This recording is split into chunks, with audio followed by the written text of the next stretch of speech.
Be glad that you don't live in Scranton, Pennsylvania, and be glad that you don't work for the city doing stuff like putting out fires, arresting people, fixing roads, really doing anything for the city of Scranton.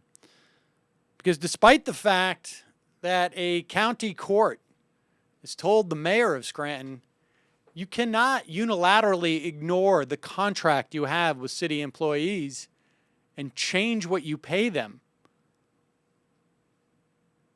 The mayor, Chris Doherty, is going forward with a plan to slash the pay of 398 workers down to the federal minimum wage of $7.25 an hour. This is despite the fact that a judge has said, hey, all those contracts we hear were so important for maintaining the bonus structure for the bankers. Well, you can't just unilaterally decide to pay your workers less.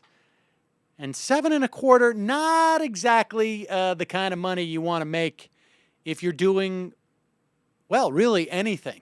We've talked in the past, if the minimum wage had been tracking inflation since 1968, it would be over $10 an hour.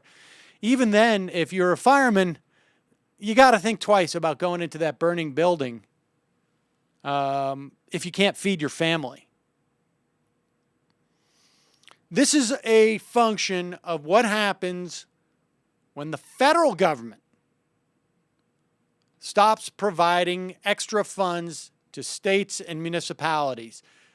When we talk about that stimulus that the right-wingers like to say was $1 trillion, remind you, it was $770 billion some odd, half of which, well, 1/3 to 40% was tax cuts.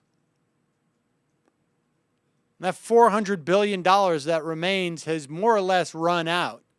And so this is why we have seen over 650 some odd thousand government workers on the state, federal, and municipal levels get fired. And if we had been following the same trajectory that was followed by President Bush, President Clinton, President Bush after that, President Reagan, I should say before, the number of government workers would not have declined by 600,000, would have actually risen anywhere from 2 to 3 to 1 million more government workers. Because when you have a recession, when you have a great recession like we've had, private sector cannot maintain growth. You need to grow the economy by giving more money to the states, the cities,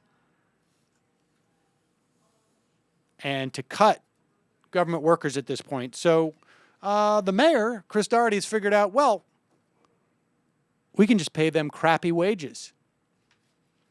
Don't know how that'll work out, but get used to it, folks. This is coming down the pike, as we would have said in Massachusetts. I don't know if you say that in Pennsylvania.